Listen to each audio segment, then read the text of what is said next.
Good evening, doctor. Greetings to you. I'm a Hindu. My name is Sandeep, and I've been watching your videos on YouTube since long time. Being a Hindu, I do respect other religions. I do respect Allah, Prophet Muhammad. I started my school in my childhood in a Catholic school, where I was taught about Bible and Christianity and Lord Jesus. And later on, after fifth standard, I came to know about my own religion, being born in a Hindu family. And today, I do at times get attracted towards other religions. Okay, there is some common link between all religions. I have a basic question to you, doctor. Basically, I am from the science background, a pharmacy guy. Today, I'm authorized financial consultant. So today, what I look out there in the market is many religions exist on planet Earth. If human being is the same, if human organs are the same, if the human body system follows the same heartbeats, blood flow, the same blood, the same ears, the same nose, if everything is the same, the creator has to be the same, the supreme power is the same. So if the supreme power is the same, why do so many religions exist on earth today? What is going to be future now onwards? Because if I go as per theoretical books, as per history, before thousands of years, Hinduism existed. Then came Lord Jesus, then Prophet Muhammad, and now today, what I see in front of my eyes is there are many religions, and every religion has its own pros and cons. So, being a human, I get confused. I am a Hindu, I should respect my religion, as well as being a human being, I should respect other religions. So, what is the final truth, and what is going to the future for centuries ahead? The brother asked a very good question, that there are so many different religions. More than 4,000 years back was Hinduism. Then Jesus Christ, peace be upon him, came 2,000 years back, or Christianity. Then Prophet Muhammad, peace be upon him, came 1,400 years back. Some things are similar, some things are contradicting. There's so much of confusion. God, our creator, is one. Human body is the same. Creator has to be same. So why this confusion?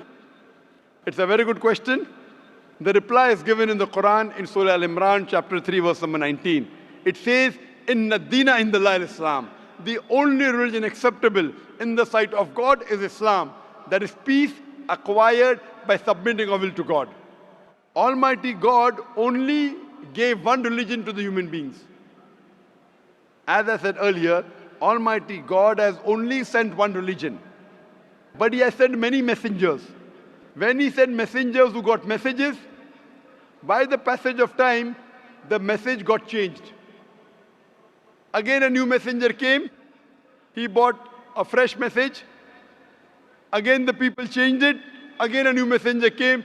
It happened for many years, down the ages. But all the messengers brought, the basic message was the same. Almighty God, the last and final message was the Quran. Now you will ask me this question, that why did God reveal the Quran 1400 years back? Why didn't He reveal the Quran directly? Reveal the Quran directly? No confusion. You know, my son, he wants to become a doctor. He tells me, Father, Abba, why do you put me into nursery, then junior KG, senior KG, first standard? Why you put me in school? Directly put me into medical college. I said, son, if you want to be a doctor, first you have to go to nursery, pre-primary, primary school, secondary school, medical college, then you'll become a doctor. You can't directly enter a medical college because you won't understand. So Allah subhanahu wa ta'ala, who is our creator, He knows very well that human being would not be able to grasp the complete message of the Quran if it was revealed earlier. 1400 years ago, Almighty God, who is our creator, He knows this time, the time has come where human beings can understand the message. So that's the reason previously He sent messages which were there but not complete because human being could not understand, could not grasp. As the message changed, He sent a new message, a new messenger. That's the reason all the messages that came before the Quran, they were meant for a particular group of people and meant to be followed for a particular time period. All the messengers that came before the last and final messenger, Prophet Muhammad Sallallahu Alaihi Wasallam, were only sent for a particular group of people and was meant to be followed till a new message came.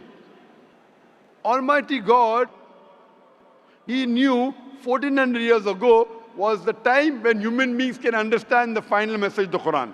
He revealed it. And He sent the last and final messenger, Prophet Muhammad, peace be upon him. Since Quran was the last and final message, it was not only meant for the Muslims or the Arabs, it wasn't meant for one particular group of people, it was meant for the whole of humanity. All the messengers that came before were meant for a particular group of people, and the message was supposed to be followed for a particular time period. Because Prophet Muhammad, peace be upon him, was the last and final messenger, he was not sent only for the Muslims or the Arabs, he was sent for the whole of humanity. But now today, you ask me, why are there different religions? Our Creator sent only one religion. We human beings kept on changing. But even in the corrupted form, I have a formula. I have a formula which will not antagonize any human being. I tell all these human beings, at least believe that there is one scripture which is 100% the word of God. So the Hindus would not mind agreeing, I believe Veda to be 100% word of God. The Christians would say, I do not mind believing Bible to be 100% word of God. The Muslim will say, I don't mind believing Quran to be 100% word of God. So I tell them, okay, now let us agree to follow what is common in all these scriptures. What is different, we'll discuss tomorrow. Let's not fight over the differences. Let us agree to follow what is common, and at least we'll be sure that what is common in all the three scriptures, this at least minimum is 100% the word of God. What is different may be the word of God, may not be the word of God. That we can discuss tomorrow. Now, when we do a research, and I being a student of comparative religion, I have studied the Vedas, I have studied the Upanishads, Bhagavad Gita, Bible, Old Testament, New Testament, Quran. Now, when I do research, I've come to know that all these scriptures say that there's one God. All the scriptures say that God has got no image, has got no photograph, no painting, no statue, no idol. All the scriptures say that Almighty God does not beget nor is He begotten. All the scriptures say that the last and final messenger to come is Prophet Muhammad, peace be upon him. I have quoted in this session many verses from Hindu scripture that Prophet Muhammad is the last and final messenger. I have quoted from the Bible. I have quoted from the Quran. So at least let us agree to follow what is common. Bible, Vedas, Quran, all three say that you should not have alcohol. And I've quoted that in my earlier answer. All three say that you should not gamble. All three say that you should not have pork. So let us agree to follow what is common. So you have to agree that there's one God. You have to believe Prophet Muhammad is the final messenger of God. You should not have alcohol. You should not have pork. To pray, we have to do the sujood. All these are common points.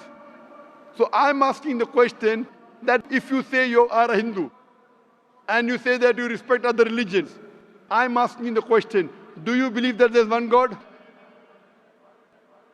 As per books, I do.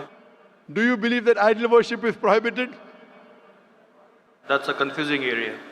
It's very clear in the Hindu scriptures. Yajurved chapter 32 verse number 3, Na tasya pratima asti. Of that God there is no pratima, there is no photograph, no painting, no image, no idol, no statue. Same thing is repeated in Shveta Upanishad, chapter number 4, verse number 19. Na tasya pratima asti. Of that God there is no pratima, no image, no photograph, no painting, no statue, no idol. What's confusing, brother? I mean, today my knowledge is just like an infant. No, if your knowledge is like infant, when a person of knowledge talks, you should believe it. True. So why don't you believe it then? No, as I said, I do respect Prophet Muhammad. I do. No respect. Respecting is one thing, following is the other thing. If you respect a person, you have to follow his guidance.